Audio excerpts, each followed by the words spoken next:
Je corrige rapidement les exercices. Bon, exercices 21 et 22, c'était assez classique, hein. C'est juste pour vous entraîner sur les équations du second degré, donc c'est de la méthode. Donc là, on apprend la méthode du discriminant.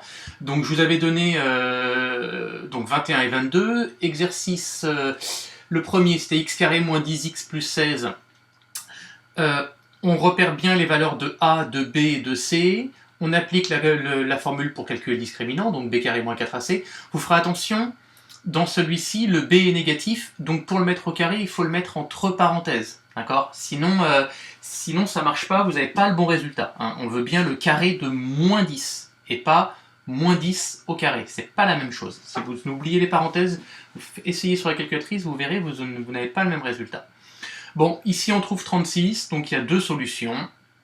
Et j'ai détaillé les calculs, 2 et 8. Pareil pour la deuxième, d'accord ? Encore une fois, attention, le carré de moins 12, hein, entre parenthèses. On tombe sur un discriminant nul, donc il n'y a qu'une seule solution. D'accord ? Et ici, qui tombe sur une fraction, 2 tiers, mais j'ai donné une valeur approchée. Même chose dans le 22, d'accord ? Pas de difficulté là-dessus, c'est vraiment de l'entraînement, c'est de la méthode. Donc ça, j'ai donné ça pour vous entraîner, pour que vous sachiez faire la résolution d'une équation de second degré. Ça tient en quelques lignes, il faut apprendre la méthode. Là maintenant, ça fait un petit moment qu'on est là-dessus. A priori, vous devriez savoir faire ça. Si vous n'avez pas de questions, je passe sur la deuxième partie qui était nouvelle. Donc la deuxième partie qui était nouvelle, c'était le signe d'un polynôme du second degré. D'accord ? Donc je vous montre une deuxième fenêtre. Voilà.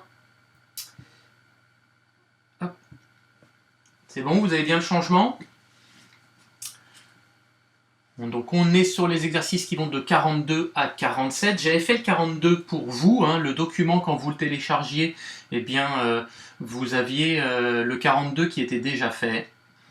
Qu'est-ce qu'on vous demandait ? On vous demandait de repasser en vert la partie de la courbe qui était au-dessus de l'axe des abscisses et de repasser en bleu la partie qui était en dessous de l'axe des abscisses. Pourquoi ? Parce que la partie qui est au-dessus, ça représente les valeurs positives de la fonction et celles qui sont en dessous, ce sont les valeurs négatives de la fonction. Et ensuite, on vous demandait de compléter le tableau de signes. Alors déjà, on peut repérer que en moins 2 et en moins 1,5, la courbe elle coupe l'axe des abscisses, donc elle prend la valeur 0. Hein, l'axe des abscisses, c'est la hauteur 0. Donc elle coupe l'axe des abscisses, donc elle prend la valeur 0, et puis en moins 1,5 aussi. Et puis sinon, entre moins 3 et moins 2, on est sur une partie de courbe bleue, donc qui est en dessous, qui est dans les négatifs, on avait mis un moins. Entre moins 2 et moins 1,5, on est au-dessus de l'axe des abscisses, donc c'est plus. Et puis après, on retourne en dessous, c'est moins. Je vous ai fait la même chose en corrigé pour tous les autres. J'ai mis en vert les parties de courbe qui étaient au-dessus et en bleu ce qui était en dessous. C'était ce que vous deviez faire, vous, chez vous. Et puis, les valeurs qui sont importantes ici dans le 43, c'est moins 2 et moins 1. C'est là où on coupe l'axe des abscisses. Ça prend pour valeur 0, 0, ici, en moins 2 et en moins 1. Et puis, pour les valeurs qui sont entre moins 4 et moins 2, on est sur de la courbe qui est verte, donc au-dessus de l'axe des abscisses, c'est plus. Puis après, entre moins 2 et moins 1, c'est moins. Et de moins 1 à 1, c'est plus. Le 44 est un petit peu différent. Si on regarde bien, la courbe, elle passe pas en dessous. Donc elle est toujours en vert. Donc dans le tableau, on va toujours trouver du plus. Cependant, on va quand même faire deux cases parce qu'il y a une valeur importante, la valeur 5. Pour x égale 5, la courbe, elle touche l'axe des abscisses, donc elle prend une valeur 0. D'accord ? Mais entre 1 et 5, c'est plus, à 5, c'est 0, et de 5 à 9, c'est à nouveau plus. D'accord ? Le 45, classique, encore une fois, en vert ce qui est au-dessus, en bleu ce qui est en dessous, donc en vert ce qui est dans les plus, en bleu ce qui est dans les moins. Deux valeurs importantes, moins 1 et 2, qui donnent 0 pour cette fonction-là. Vous avez à chaque fois l'expression de la fonction. Hein. Si vous voulez, vous remplacez dans les calculs, vous remplacez par moins 1 ou par 2, vous verrez que ça fait 0 dans le calcul. Mais on le voit sur le graphique. D'accord ? Donc c'est cette fonction-là qui a été tracée. Et puis quand x vaut moins 1, la courbe coupe l'axe des abscisses, donc la fonction elle prend la valeur 0. Et puis les moins et les plus, j'espère que là maintenant vous avez compris. Quand on est en dessous, on met un moins. Quand on est au-dessus, on met un plus. D'accord ? La 46, bah, c'est un peu comme la 44, c'est-à-dire que la courbe ne change pas de côté, elle est toujours en dessous ici, tout à l'heure c'était toujours au-dessus, là c'est toujours en dessous, donc je l'ai tracé tout en bleu. Par contre, à moins 1,5, elle touche l'axe des abscisses, donc la fonction prend la valeur 0 en moins 1,5.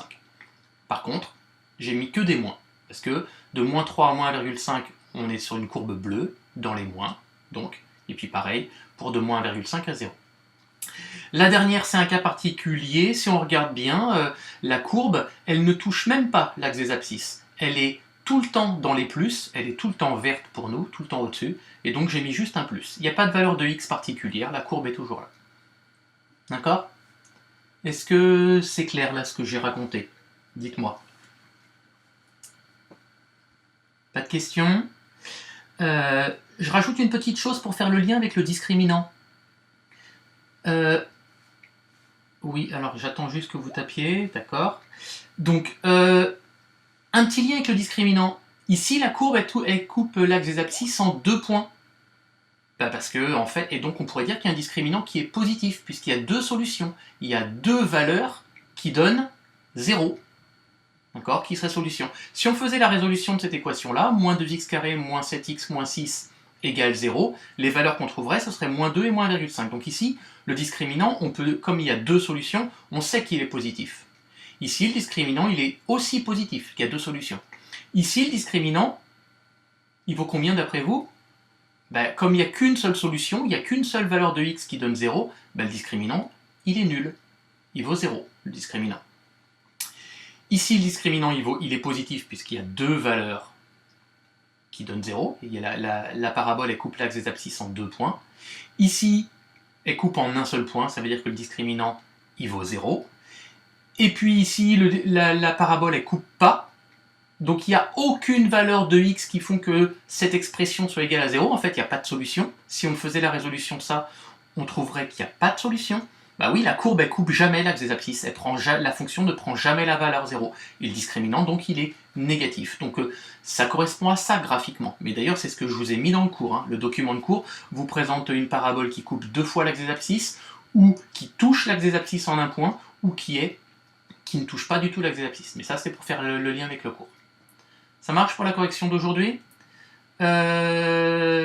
Pour la semaine prochaine, le travail que je vous demande de faire. Donc vous voyez, la correction, ça va assez vite parce que c'était que des exercices aujourd'hui, c'était pas un problème. Ce que je vous demande de faire pour la semaine prochaine, je vais vous mettre dans le répertoire partagé de Dropbox, et puis je le mettrai également sur l'espace de travail d'Idico. Je vais vous demander de faire une évaluation. D'accord? Je vais vous donner un contrôle dans lequel vous aurez 2 exercices qui vont ressembler aux exercices d'aujourd'hui, et vous aurez également 2 problèmes qui vont ressembler à des problèmes qu'on a pu faire ensemble. Le but, c'est pas de vous mettre de notes, vous savez bien que les notes ne comptent plus, même si bon, je pourrais quand même m'en servir pour avoir un avis, mais ce que je veux, c'est pour vous, pour valider que vous avez compris ce qu'on est en train de faire. D'accord? Le second degré, j'en aurai besoin en terminale.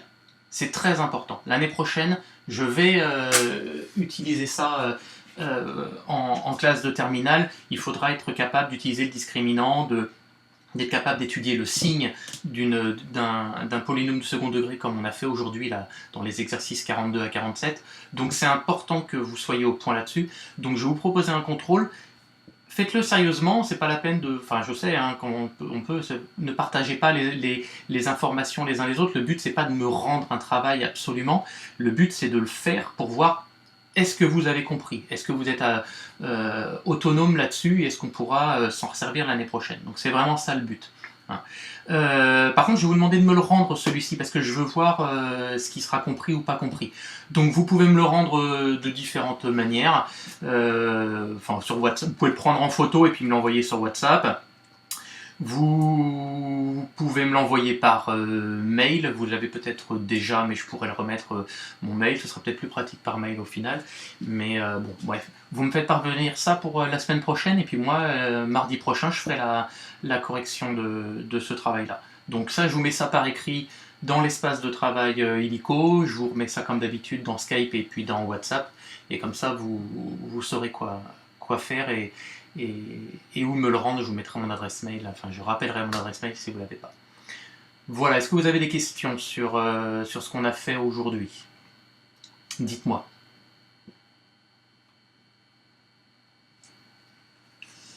Non, pas de questions. D'accord. Vous savez, hein, vous pouvez toujours m'interpeller sur WhatsApp. Pareil, pendant le devoir, le but c'est pas d'avoir un devoir où vous êtes complètement coincé.